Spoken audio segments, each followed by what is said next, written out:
佇個新光國小全國隊熱烈的開場表演，2026台南市里社區在地嘉年華，日前佇個南區的灣里聯合活動中心來舉行。這屆展出的作品有油畫甲日水彩，其中會用個看到真濟灣里具有代表的景點，透過長輩的視野，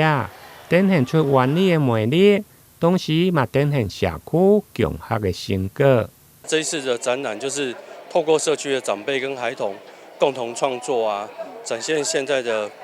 祖孫共榮的溫馨成果。那主要這些社區的長輩都是在這十幾年，在這數十年要用畫筆去記錄家鄉的灣里這個部分。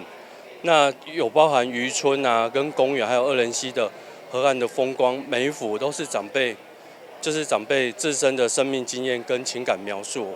那也是讓我們更多民眾透過這個畫作，可以認識我們這邊灣里的美麗。這屆展覽除了有長輩的作品，另外嘛展出孩童的水彩、創意彩畫等作品，透過祖孫啊共同參與藝術的創作，和無同的世代互相交流，展現社區藝術教育的豐富成果。台南新聞林根採訪報道。